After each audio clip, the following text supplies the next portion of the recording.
6 months had passed since Marcus Chen first crash-landed in the meadow outside the Kethmori settlement. What had begun as a desperate struggle for survival had evolved into something neither he nor his hosts could have predicted. The crystal cities hummed with renewed energy as his recalibration project restored their power grids to full efficiency. More importantly, his tactical innovations had helped the Kethmori achieve their first decisive victories against the Void Seekers in decades. Marcus stood on the observation deck of the new Defense Coordination Center, watching teams of Kethmori warriors practice the integrated combat formations he had helped design. Instead of the individual dueling styles they had traditionally favored, they now moved as coordinated units, their actions synchronized through crystal-based communication networks that turned 50 separate fighters into a single deadly organism. "Your ideas continue to bear fruit," Zarathiel observed, joining him at the railing. She had been promoted to defense coordinator after their joint successes, a position that made her one of the most powerful individuals in Kethmori society. But she still made time for daily visits to the research facility where Marcus worked on new innovations. "It's not just my ideas," Marcus replied, gesturing toward the training grounds. "Your people have taken every concept I've shared and improved it beyond what I thought possible. That new formation Kethavara's unit is practicing, I never could have designed that." Zarathiel nodded, her violet eyes tracking the intricate movements below. Kethavara, the massive warrior who had initially challenged Marcus's presence, had become one of his strongest supporters after seeing the effectiveness of human tactical thinking. "She has requested permission to name it the Chen Formation, in your honor." Marcus felt heat rise in his cheeks. Having military maneuvers named after him was still something he was getting used to. "I'd prefer if she called it the Unity Formation, or something that reflects your people's contribution. This works because Kethmori warriors are adapting human ideas, not because the ideas themselves are superior." "You continue to surprise me with your humility," Zarathiel said softly. "Most who achieve such rapid success among our people become arrogant, but you seem determined to share credit for every victory." Before Marcus could respond, an alarm began sounding throughout the city. Not the harsh klaxons that indicated immediate danger, but the musical chimes that meant important news was being broadcast. Both he and Zarathiel moved to the nearest communication terminal, where a holographic display was materializing. The image showed High Arbiter Veltara, but she wasn't speaking from the council chambers. The background appeared to be the communications center, and her expression was one of barely controlled excitement. "Citizens of the Kethmori," she announced, "our deep space monitoring crystals have detected approaching vessels, ships that match no known configuration in our databases. The signature is consistent with technologies described by our guest Marcus Chen. We believe his people have found him." Marcus felt his heart skip several beats. The Terran Colonial Authority had found him. After 6 months of assuming he might spend the rest of his life on this world, rescue was finally at hand. But as he looked around at the crystal city that had become home, at the alien friends who had become family, he realized his feelings were far more complicated than simple relief. "Congratulations," Zarathiel said, but her voice was carefully neutral. "You will finally be able to return to your own people." "Yeah," Marcus replied, though he couldn't quite match her enthusiasm. "I should probably prepare a report for them. They'll want to know everything about your civilization, your technology, your culture." The thought of reducing the Kethmori to a simple survey report felt wrong on multiple levels. These weren't just interesting aliens to be cataloged and studied. They were individuals who had shown him kindness when they could have easily left him to die in the wilderness. "There is something you should know," Zarathiel continued, her tone becoming more serious. "The Council has been discussing how to handle first contact with your species. There are concerns about human intentions." Marcus frowned. "What kind of concerns?" "You have been here 6 months, Marcus. In that time, you have revolutionized our defense capabilities, solved problems our best minds could not crack, and integrated yourself into our society in ways we never thought possible. If one human can accomplish so much, what might thousands of humans do? Some of our leaders worry about cultural contamination or even conquest. The implications hit Marcus like a physical blow. He had been so focused on proving his worth to the Keth Mori that he hadn't considered how his presence might affect their perception of humanity as a whole. From their perspective, humans might appear to be a species of dangerous innovators who could destabilize entire civilizations simply by existing in them. They're not wrong to be concerned, Marcus admitted reluctantly. Humans have a history of overwhelming the cultures we encounter. Not always intentionally, but it happens. Our adaptability and innovation can be disruptive even when we're trying to be helpful. Zarathiel studied his face carefully. And yet you have been different. You have always sought to enhance our ways rather than replace them, to strengthen our culture rather than change it. Why? Marcus thought about that question for a long moment. Because I fell in love with your people, he said finally. Not romantically, he added quickly, though he wasn't entirely sure that was true where Zarathiel was concerned. But I love your courage, your honor, your dedication to excellence. The last thing I would want to do is damage something so beautiful. The look Zarathiel gave him in response was complex and unreadable. Before either of them could say anything more, another announcement echoed through the city. Defense Coordinator Zarathiel and Cultural Advisor Marcus Chen report to the Council chambers immediately. The approaching vessels have requested communication. The Council chambers had been transformed into a communication center, with dozens of crystal displays showing tracking data from the approaching human ships. Marcus counted at least 12 vessels, including what appeared to be a heavy cruiser of the type the Colonial Authority used for first contact scenarios. This wasn't a simple rescue mission. This was a full diplomatic expedition. The lead vessel is requesting communication with Marcus Chen specifically, reported the technician manning the communication array. They're broadcasting in what their computers identify as Standard Terran, but our translation crystals cannot parse the meaning. Marcus stepped forward to the communication panel. I can handle the translation. Patch me through. The holographic display flickered, then resolved into the image of a middle-aged woman wearing Colonial Authority uniform. Her face was professionally neutral, but Marcus could see relief in her eyes when she spotted him. Marcus Chen, TCA Survey Division, she said crisply. This is Captain Sarah Rodriguez, commanding the TCA vessel Endeavor. We've been looking for you for quite some time. Captain Rodriguez, Marcus replied, feeling strangely formal after months of casual interaction with the Keth Mori. It's good to see a human face again. I assume you received my beacon transmission? We did, though it took our xenoarchaeology teams 3 months to crack the interference patterns surrounding this system. Your beacon was heavily modulated with what appeared to be alien communication protocols. Marcus glanced at Zarathiel, who was watching the exchange intently. I've been living with the local inhabitants, Captain. They've been incredibly generous hosts, and I've learned a great deal about their culture and technology. Captain Rodriguez's expression shifted subtly. I see. We'll want a full debrief, of course. Are you in immediate danger? Do you require extraction? The question hung in the air like a challenge. Marcus could feel the weight of dozens of Keth Mori stares, could sense the tension that had entered the chamber at the suggestion that he might be a prisoner rather than a guest. I'm not in any danger, Captain. In fact, I've been working with the locals on several collaborative projects. This first contact situation is complex. These people have a sophisticated civilization with their own traditions and concerns. They're not just another primitive world to be surveyed and catalogued. Understood.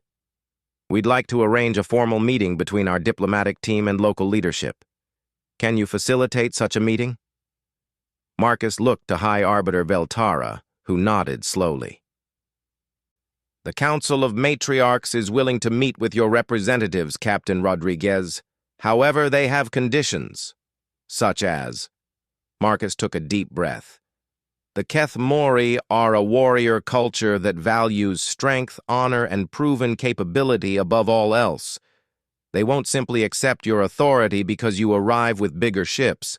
Any human representatives will need to demonstrate their worth according to local customs. What does that mean exactly? It means your diplomats might need to face the same kinds of tests I did when I first arrived. Physical challenges, tactical problems, demonstrations of wisdom and cultural understanding. The Keth Mori need to know that humanity can be trusted to treat them as equals rather than subjects to be conquered or protected. Captain Rodriguez frowned. That's highly irregular. The Colonial Authority has standard protocols for first contact situations. Captain, Marcus said carefully, with respect, your standard protocols were developed for dealing with less advanced civilizations.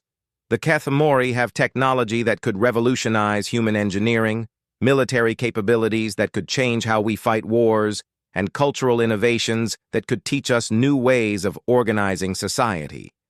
This isn't a situation where you can simply plant a flag and claim authority. The silence that followed stretched uncomfortably long. Marcus could almost see the calculations running through Captain Rodriguez's mind as she tried to balance diplomatic necessity with colonial authority doctrine. Very well, she said finally. We'll prepare a diplomatic team according to your recommendations. But Marcus, I hope you understand that the authority will expect a full accounting of your activities here. 6 months of unreported contact with an alien civilization raises certain questions about your loyalties. The implicit threat in those words sent a chill down Marcus's spine. The Colonial Authority was not known for tolerating personnel who went native during extended missions. If they suspected he had compromised his objectivity or worse, shared classified human technology with aliens, his homecoming might be less pleasant than he had hoped. I understand, Captain. I look forward to providing that accounting. But first, let's focus on making sure this first contact goes smoothly. These people have the potential to be valuable allies, but only if we approach them with the respect they deserve. The communication ended, leaving Marcus alone with the Keth Mori leadership and a knot of anxiety in his stomach. He had been walking a tightrope for months, trying to help his alien hosts while maintaining his human identity. Now that tightrope was about to be tested in ways he had never anticipated. Your people do not sound entirely pleased with your integration into our society, Veltara observed dryly.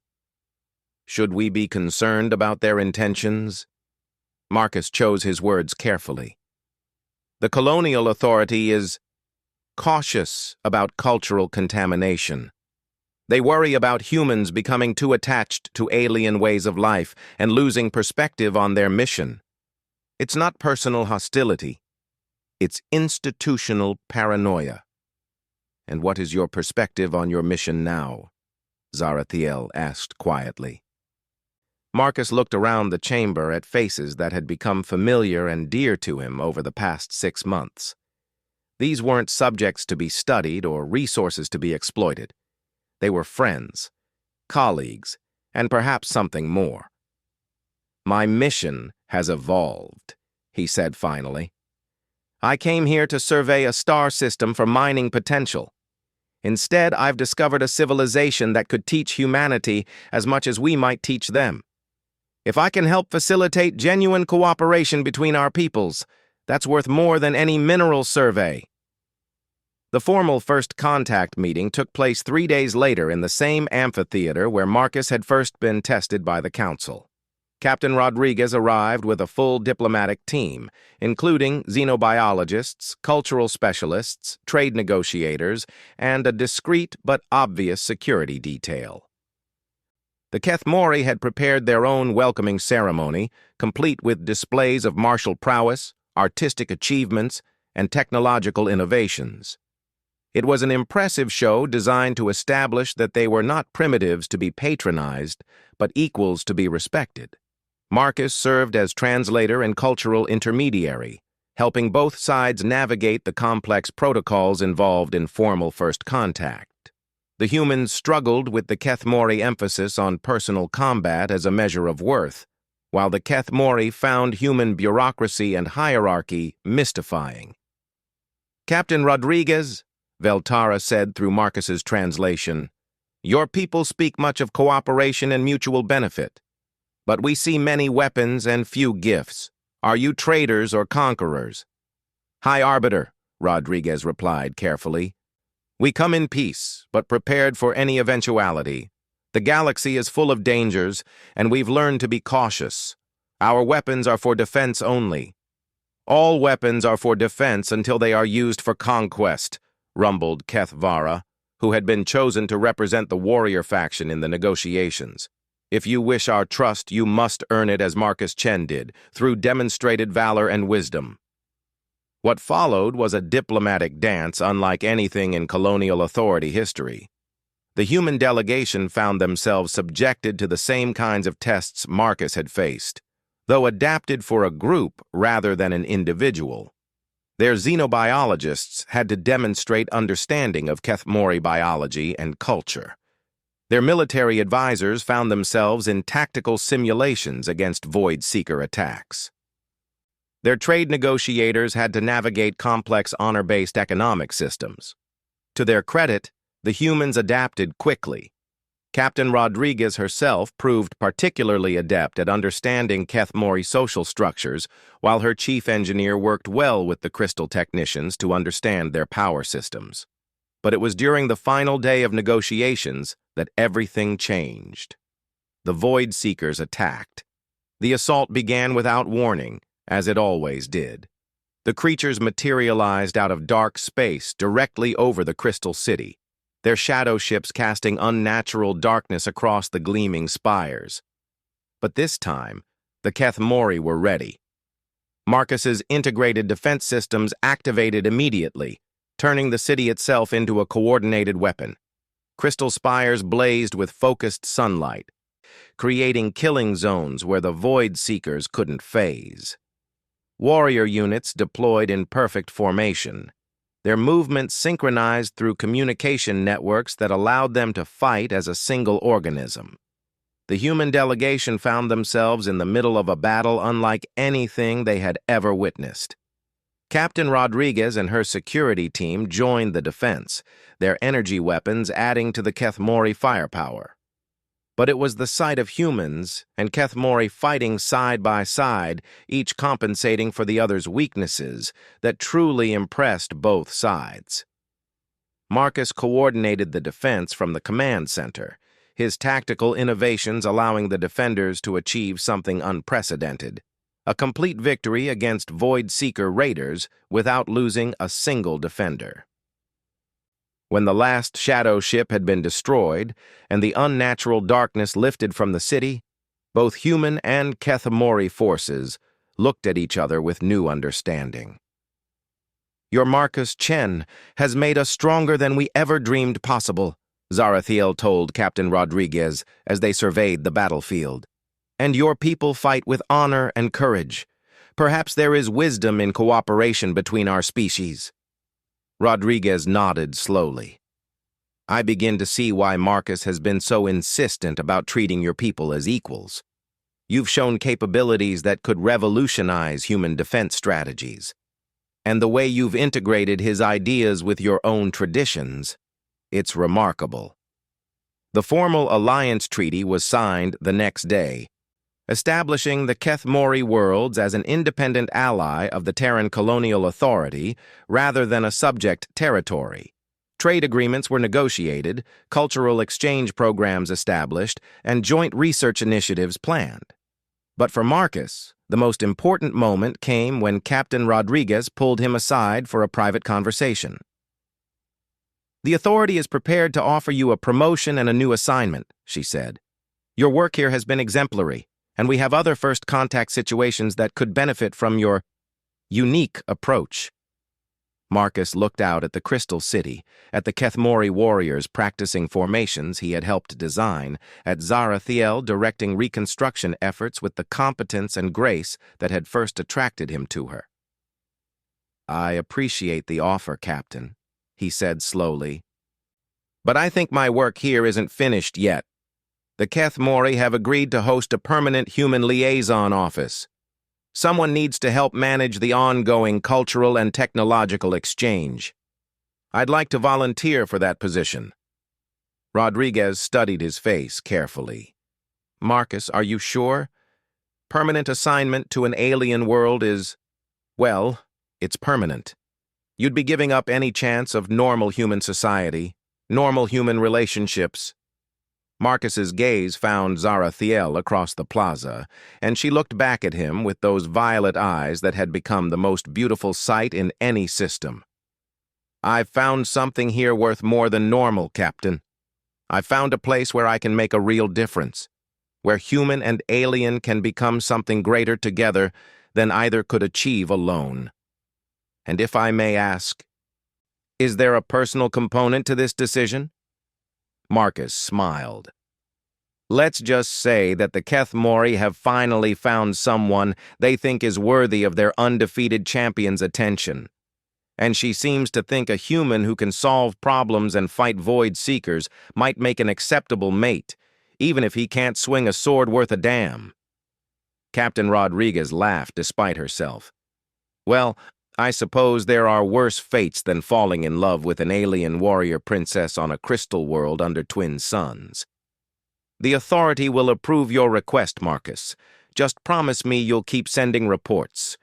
The xenoanthropologists are going to want to study this cultural exchange for centuries."